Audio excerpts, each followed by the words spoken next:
On behalf of the Hmong community of 100, I want to congratulate every single one of you of Hmong descent who won or retained your seats. We are all very proud of your accomplishment. You represent the hopes and dreams of our community. You allow our community to hold our head high. Okay? Because of that, we honor you. You honor us with your attendance and with your time tonight. For that, we want to thank you very much also. The mission of the Hmong Community of 100 is to increase the political, economic, and social welfare and capacity of the Hmong community through civic education, community engagement, and political participation.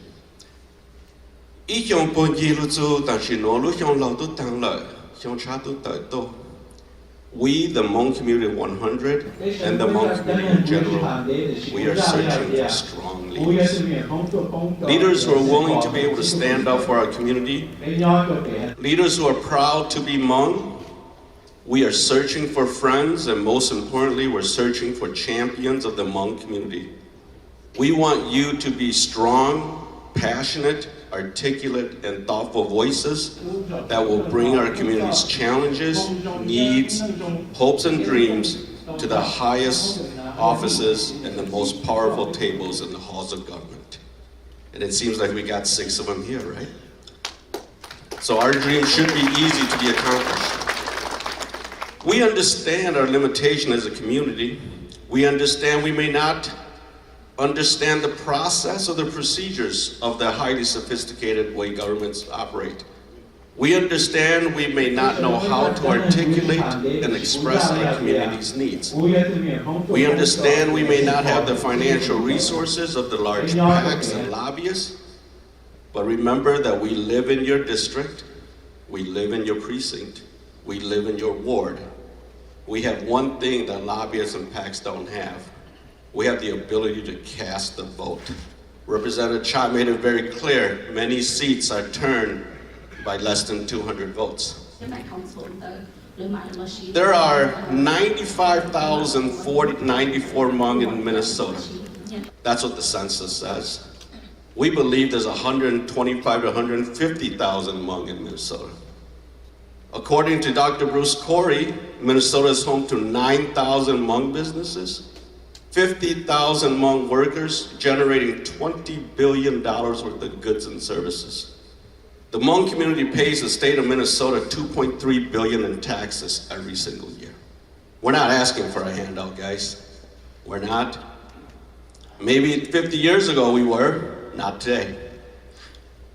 As fantastic as this is, and as grateful as the opportunities we have to live in this new country, there is a lot more work to be done to fully participate in the promises enshrined in both state and federal laws.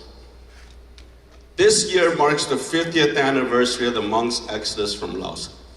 Not the Hmong being in the United States, it's the exodus from Laos, when we all left our country behind and our family behind. It is not lost upon us how monumental this year is. It is our year. It's not the Koreans' year, it's not the Karen's year, it's not the Chinese's year, it's our year. To group us in with everybody else, we feel is highly disrespectful. At this juncture, at this crossroads, it reminds me of an awakening that I'm sure all of you down here are better versed than me. This is the age of diversity, equity, and inclusion. Diversity is a numbers game, guys, ensuring that the makeup of any bodies incorporates the appropriate demographics: gender, race, ethnicity, religion. It is being asked to be present, but to participate, you must be quiet. It is enough that you're invited to the table to be seen. Inclusion is creating an environment either through intention or by law, where it is safe to voice your opinion, to discuss it, to consider it. You must show respect, but your voice will not be incorporated into any decisions that's being made. You will be seen, you will be heard, but you will be ignored. Equity is an environment where we are not only seen and heard, but we are in positions of decision making. Every single one of you guys are in positions of decision making, positions of authority. We are actively participating in crafting policies and procedures and laws to address our challenges. We will be seen, we will be heard, and we will write our own narratives. Diversity and inclusion alone are no longer sufficient. Being simply present is not acceptable to the Hmong community anymore. You all are in positions of authority. You all are in positions of decision making. We not only want and need equity, we demand equity moving forward. There's 125,000 of us. Seats are flipped every 150 votes. We demand equity. We ask humbly, will any one of you be our champion? Will you help us so that we can help you be more sensitive to the Hmong community's need? Will you stand beside us? Will you use your positions of leadership in strategic ways that lift up our community? We are looking for champions of the Hmong community to be leaders in issues such as economic development, to ensure that our businesses will succeed, in housing so that there's appropriate housing, culturally nuanced housing that fits our large families. Would you help us in education so that our students in district schools and charter schools can succeed? Will you help us in workforce development so that we can support ourselves well into the future? And finally, will you help us access state resources to accomplish all of these goals? Being a strategic leader on these issues will ensure long-term success and sustainable outcome for the Hmong community. Here are some concrete issues and concrete examples right now, today, in this marketplace right now, that we would like to see if you would be helpful at the state, at the local, at the county level. The Heights in St. Paul now, okay? Ipo goji eke yande ge la pinter ha ge a McKnight. I pound lu jena boy ona. I pound lu itself jena. Go I point yi jo eke yo oja jeke I lu to blau lu nyoke. I po chi jo lu. Go point jo yi eke yo o apo be jo lu affordable housing blau po hyang jo lu market rate. Ja anke po mo che ja jo mo ja jo lao lo na ja warehouse ja office building. Chi jo be point do eke. St. Paul yo yolo came out good yonder Maryland ha be jo chi. Your point yi chi eke. Cho nó yahu ploi jo mong na. Yahu be sun kla na. E chi mo I eke to mong la đó. Số cần go mo I eke. Số cần go bu be jo ku developer be jo real estate investor o be lu che. E chi mo I eke to mong la. Ku pa da no ya local issue. Te chi mo ja project no na. Nuchi chishina ya ta pochi da kanto to the state state more infrastructure bond to pona. State more clean up money to pona. Ya no chishina, okay? I po nengo eke, I po beja blo eke, e po cho I eke to be mo. La I chimo le. Okay? Minnesota Promise Act, yung tano na. Thank you all. Jo jo blo lan. Po pass the mo bang jo lan lo. Neng Xiong cho online một trong neighborhood development center. Neng go online một trong Mida. Nhớ cho Twin City na, okay? Bên mong na, keep in mind, all point ye billion in taxes na. Hmong American Partnership na, ya lúc cầu hữu lúc chăm plơ mong, hay là mong pi mong what chữ na, bây giờ mong chữ na. Nhớ cho mình cả tên na. The only mong CDFI na. Mua chai lu nhỏ sau lúc trâu nè. Mua American Partnership budget ý cho nhà cầu cho lan nè. Okay? Neighbor Development the NDC nè budget ý cho nhà cầu ý lan nè. Mida budget ý cho lan nè. Thì khi mà NDC tao sang cho all lan, Mida tao nên go all lan. E hẹp lu số nè. Hẹp lu số kìa bên mong lu số nè. Chả chú chỉ nhỏ sau trâu nè ha. Cú nó tao tù nè, đào từ mong tu làm sai lộ cứ bỏ apply một cho NDC bỏ apply một cho Mỹ đó ôi chỉ tao nhé này tôi hỏi về là biết chúng số này okay ấy ha lúc số tôi một phát từ là housing we need more first-time home buyer assistance from MHFA. We need more MHFA money targeted towards 1 to 4 unit family housing. Now, bên mong bên nhà nhà apartment na, cái bên nhà chỉ kings na, bên nhà duplex, triplex na, bên nhà apartment na, okay? So nhà nó mong cho nhà ít bộ bên trong land na, mong cho affordable housing, thang apartment thang mong chỉ nhỏ na, cú tu pa na, cú tu ô na, okay? Cú apartment na mong chỉ nhỏ na, okay? Rồi mỗi nhà duplex, triplex, quads na. Where is that money? More opportunities for Hmong developers. Allow scattered site development. Allow for culturally nuanced housing for the multi-generational family structure that we have. For our children, we're looking for strong leaders. Nhớ tôi xem for bé cho ở旁bé bộ cầu trao từ student. Ý phình bé là miệng mông. Cầu phán trao bộ trao cho block to student là miệng mông.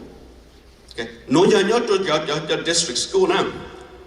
Mong trao nó charter school ya trao phán chỉ bộ to student nè. Yeah.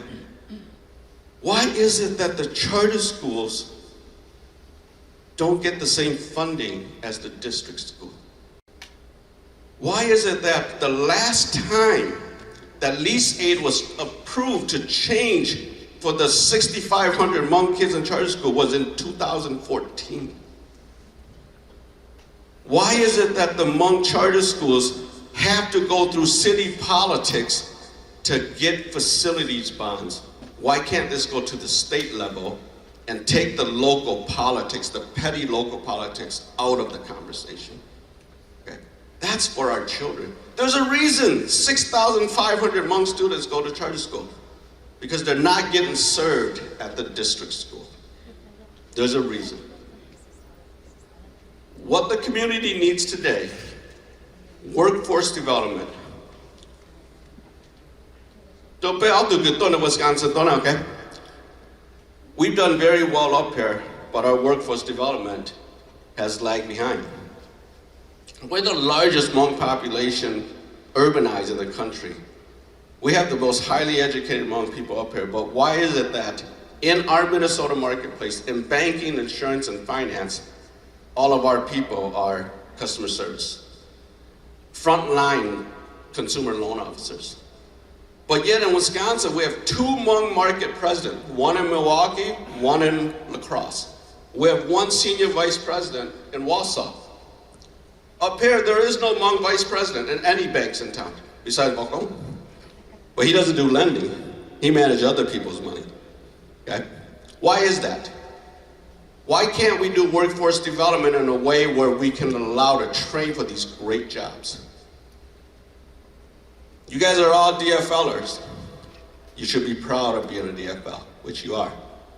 The L in DFL is labor, right? Why is it so hard for our Vang young people to get into the labor union?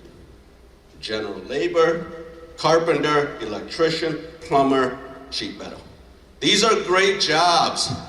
These are jobs paying 40, 50 bucks an hour. But every time we ask the labor union to open the door, nobody does. Why is that?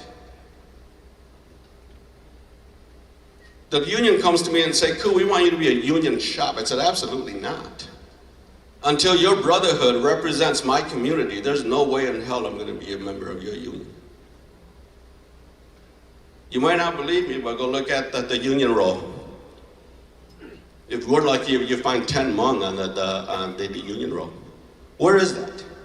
This last year, I appreciate this, have received a historic $2 million for workforce development. Thank you to Representative Chai and everybody else at the House and the Senate. We thank you for that, but that's just the beginning. The need in the community is great. We recognize the accomplishments of 2024. We thank you for the assistance, for being able to come through with $26 million for the Hmong community, for HAP, Minnesota Hmong Chamber, 18 Council, and SGU. But why are cash grants to Hmong agencies requiring match funding when others don't? I work on 6 other projects with other nonprofits in town that has gotten cash grants that don't have matching requirements. Why are cash grants for program expenses uncollateralized, but the same cash grant for facility project requires the state to be in first position, eliminating the ability to finance projects with debt or patient capital? It's hard enough to gain access to the much needed funds. You guys know that. Because of you, we have it, but we can't use it. Even when we've been awarded the funds, there are barriers such as matching funds, reimbursement basis, collateralization, and a litany of others. There are so many other ways to secure the state's position that would make this process more accessible.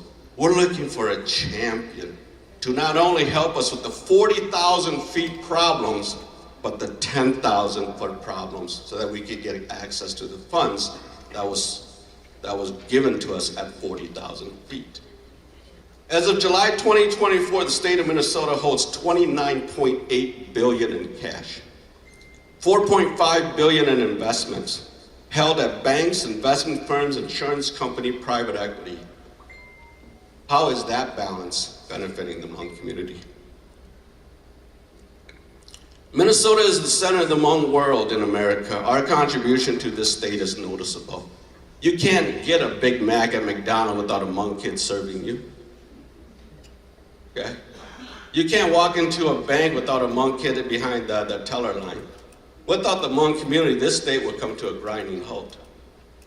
Governor Tim Walz says to me, "Ku, you can't win statewide election if you don't have the Hmong vote.